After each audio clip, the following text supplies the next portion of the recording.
Hello and welcome to my final Inktober video. I hope for anyone who's been following you have enjoyed every single video I've uploaded this month.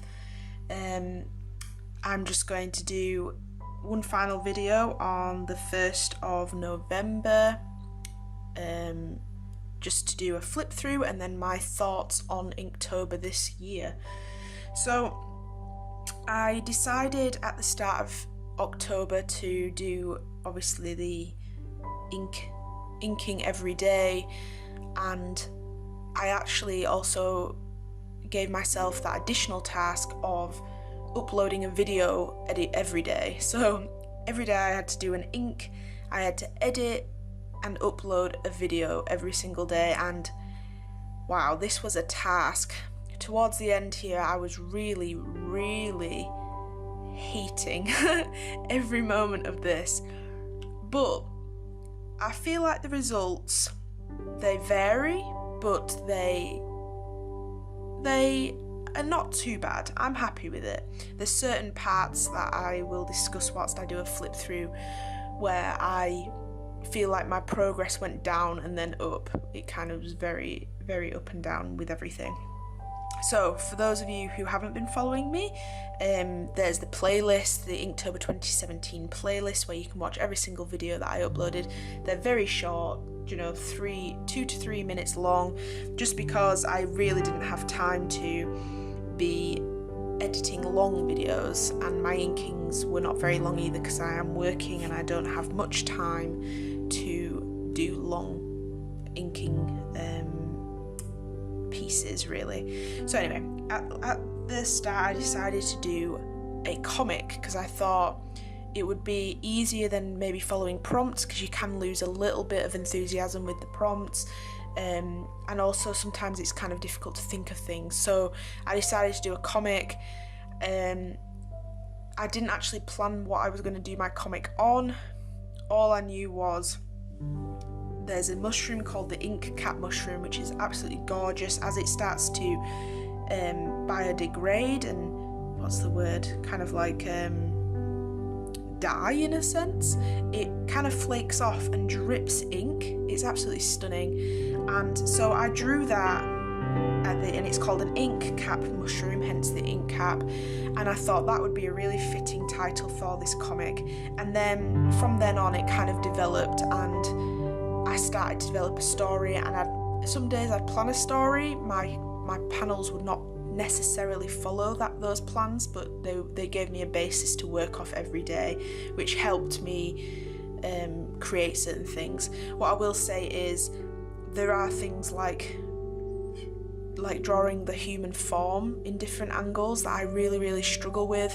There is a video coming out very soon where I actually have some new little art gadgets that you will see, which sort of helped me with this, but I'm still not very good at it, and this is something that I was hoping would develop that further, and in a sense it did, and in a sense it really didn't. But there are things like that they don't look great, perspective being one of them, and this comic has helped me so far, but I'll go into that a little bit more. So I'll just start flicking through it so you're not too bored listening to me. So the first video of Inktober, if you haven't watched it, go do that, but I'll give you a quick run through of what I did. So I basically inked this ink cap mushroom using my Sakura Pigma BB. Let's do that. Which is a brush pen. It's absolutely amazing. It's soft and it's just wonderful to work with. So I use that predominantly, as well as for doing finer detail I use my Faber-Castell Pitt pen, and also, if I can find it, where's it gone?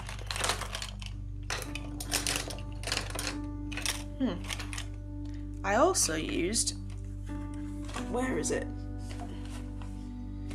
I can't seem to find it, but it's I also used my art line. I think it was a 0.5 liner, which was quite nice.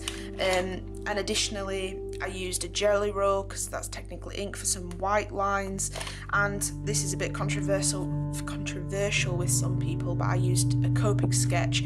As you will see, there is kind of like a bluey grey hint to everything, to each panel in this comic, and that's kind of what I was going for, like a grayscale with like a bit of a grey hint to certain areas.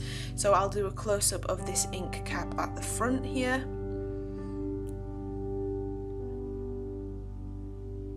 So it's just showing that it's kind of flaking off and the ink's dripping to form the word ink, the mushroom itself being the I, and then I just wrote ink cap. And then the first day you will see I made the Inktober stamp for the front and for the back there. So that was day 1 there. Okay, so opening up to the first full page spread, that's what it looks like as a whole. I'll show each individual piece separately. So there's parts of this where I feel like I've improved, and then certain parts where, like I say, I take a step back because I really don't have time and I'm rushing, and there's so many aspects. This challenge is amazing because it does challenge you, like it really does, but in a certain aspects you do also feel like you're rushing certain things, and unless you are constantly at home 24/7, I don't feel like this is achievable to improve from, well, for me anyway, from the stage I'm at with this sort of type of illustration. I feel like it can improve if you have the time. So this is day 1. I'll explain the story once I zoom back out to the full page spread, but basically it's a deer in a forest setting with some little mushrooms at the bottom here, and again the Copic is just all these darker areas here, just adding that little hint of colour there that creates a bit of depth to the piece. Okay, day 3 is it's just zooming in to this part, showing the deer sniffing the mushroom and blowing out some hot air. See, this is one thing that I don't like. The perspective of the nose of the deer I don't really particularly like, and also I thought this would be a good idea to symbolise this, but I'm not 100% sure. People are going to tell me that I'm my own worst critic, and I am, and every artist is, well, every aspiring artist, that's what I would like to tell myself, is quite critical of their work, and I feel like I am going to be very critical of this throughout this flip through. Day 4, another simple one, but it's the mushroom with the little fairy girl that lives in the mushroom peeking out of this window. There are points where I really wanted to push myself and do a close-up, and you can see the girl shocked to see the deer, but things like that were very challenging, and in my time frame to do each piece every day, I just felt like it wasn't really that doable. So that's why there's a lot of these zoomed out pieces, because I found I was a bit more comfortable with that within my time frame. Okay, and then day 5 I actually did a 3 set, because like I say, I was doing more simple work, so I thought it would be better to do 3. It's just depicting the girl opening the window. She stood outside the window, and then this, you can't really make it out, but she's actually doing a motion which is depicted in a later panel, because I could see that you couldn't really tell what she was doing. Day 6, this is one where I definitely had a little bit of extra time, and I did a close-up of the wide-eyed deer who is shocked to see this little fairy living in this mushroom, and I did a lot of the fur here, which I really enjoyed doing. It was very time consuming, but like I say, if I have the time, I do it, and that's how that panel turned out.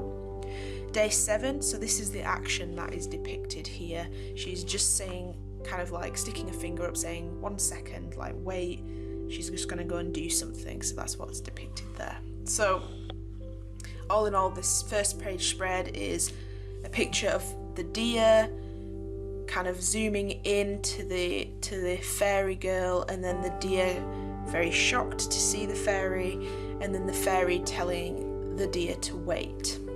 Okay, so the double page spread for the next one looks like this, a little less detail because it doesn't have this kind of spread there.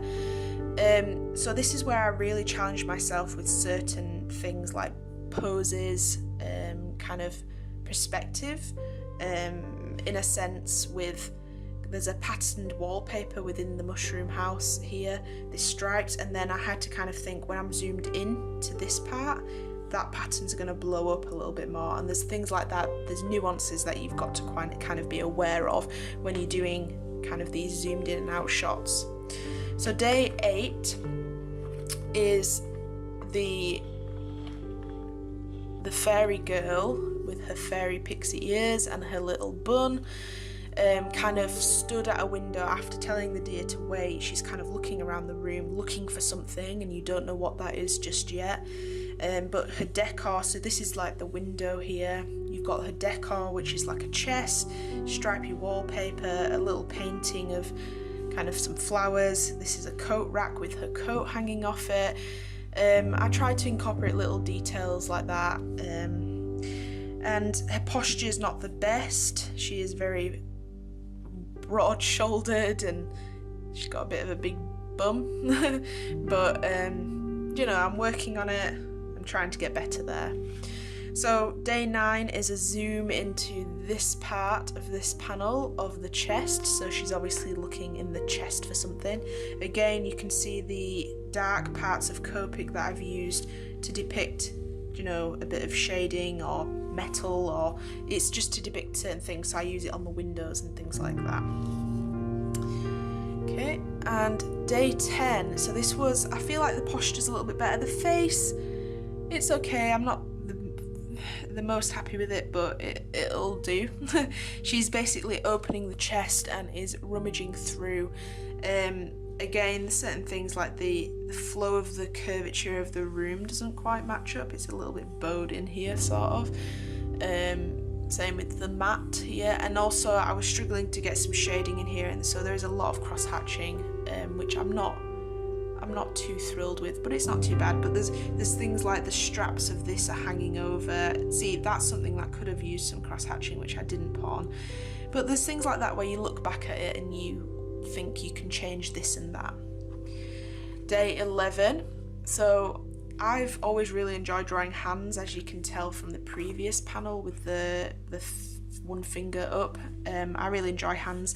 So this is her where she's found a bucket in that chest and she's holding it out, and I really like how the cross hatching on the hand turned out. I think it looks really detailed and nice. Bucket not so much, but it's kind of nice, and I think the proportion's quite nice on that as well.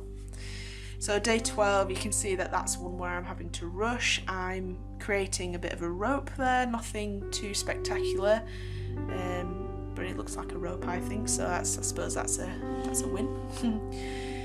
Day 13 is a zoom back out to the outside of the mushroom house with the window open, and she's pulling that rope in. There should have really been another panel between those two, kind of showing where this rope came from. But my idea halfway through this was that the rope was hanging down here, and really I wish I'd drawn the rope on these panels, but oh well, you'll have to just have some imagination. So yes, that's her pulling the rope in, and you can kind of just see her hand through the glass, her arm through the glass there. Day 14 is she's tied a knot around the bucket, and again this is one where the perspective is very off, because look at the size of the bucket here and the size of her hand and the rope. Her hand is about the same width as that rope up here, so surely this bucket would be a bit smaller and the handle would be a bit less height to it. But anyway, you live and you learn. But I feel like the knot of the rope turned out very well, which I'm quite happy with, and the depth of the bucket, it looks like that's a nice deep bucket. So I think I've gone through the story quite well there. Again, this is something, I haven't put words to any of this, so this is something where you can depict your own story if you wish. But yes, she's looking for something in the chest. She finds a bucket, she ties the bucket to this rope that's hanging from the outside. This is the next spread. Zoom in. So day 15 depicts, this is looking from the inside of the mushroom house to the outside. So this is the window with the outside out here, and the bucket is now hanging off that rope outside. And there's a wheel just inside of the window here. So day 16 shows that she starts to turn this wheel. That's basically it. There's nothing really much to that, but she is turning that wheel.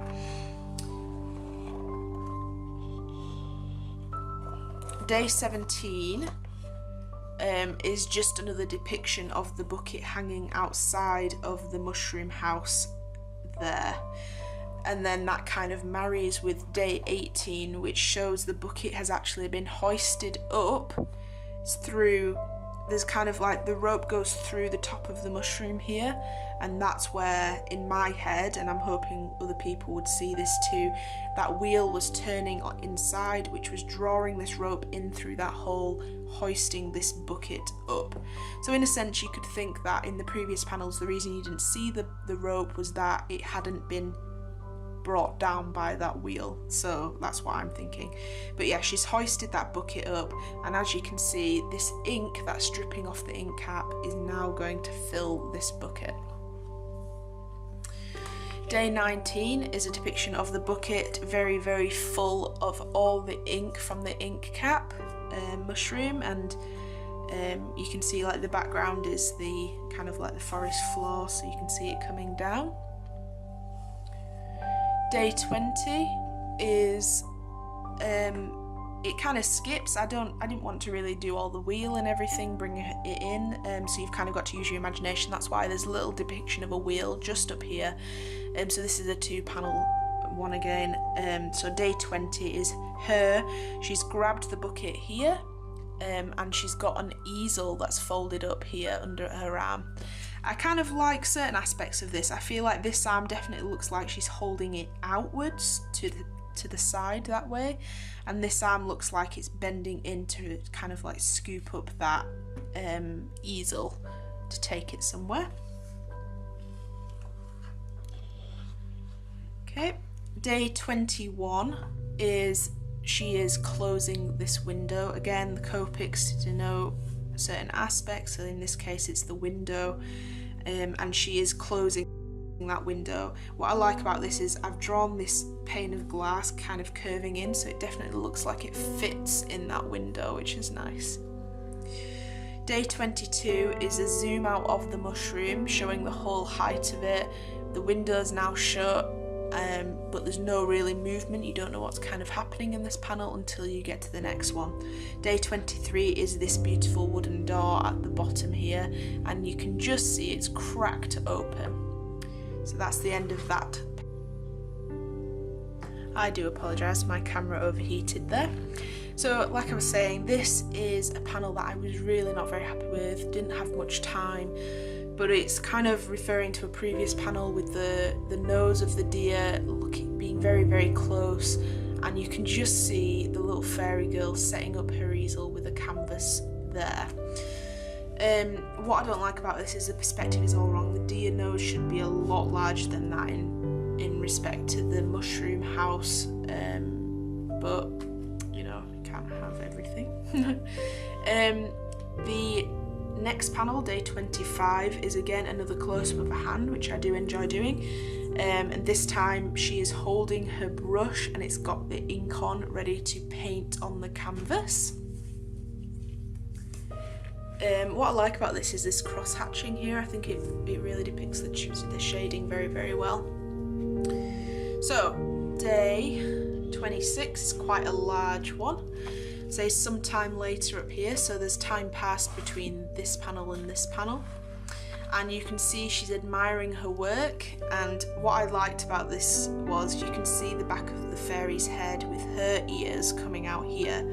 and then the ears of the deer that she's painting are coming out here, which I thought was quite cool because it looks like she's got weird large ears, so I rather like that. And again, what I did was I used my outline pen for the shading on the ears and then put the Copic over the top, which made the outline pen go blue slightly, which shows that there's a difference between these two subjects. Day 27 is the zoom out of the mushroom again. It's the full-sized one. There's no deer this time, but you can see that she is just painting away down here. And day 28, it's quite a simple one, but I was trying to kind of get this kind of angle of the girl, so you can see her cheekbone and her chin, but it's the back, so you can't see any features at all. And she's just holding up her artwork, so this is the back of the canvas, that's why it's heavily shaded, and the deer would ideally be right up here looking down at her work that she's created.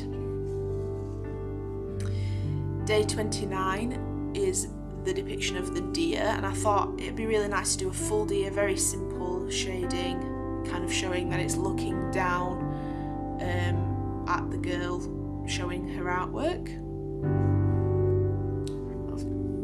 Close-up of that. Very simple. Day 30 is the full mushroom here, taking advantage of that tall space, and then it's actually zoomed right out with the deer legs here. And as you've noticed, the fairy girl has gone, she's gone back into the house, but I really liked this legs of the deer from this part here. So I could get a bit of detail in there, and it's just a nice little perspective and view, I think, that panel. And then the final panel, day 31, is again the picture of the window. It's open, there's no fairy there, but she's hung the artwork up of the deer on her wall, and then that's the end. I really like this last page. I like how it's set out with the different panels. So that's the full thing done. So I hope you enjoyed this video, this flip through, and if you've watched all my other Inktober videos, I hope you enjoyed those too. Please leave me a comment if you really enjoyed this and think that I achieved, you know, what Inktober is supposed to help you achieve, and tell me whether you think the story flows and what you think I should add, if I could add something, or any inspiration or comments would be really nice. And if you want to see more videos just like this, like I say, I've got a scroller box coming up, I've got a little art figures opening coming up, so if you want to see more of those, please subscribe and like this video if you did like it. Thank you very much for watching, and I'll see you in my next video. Bye bye.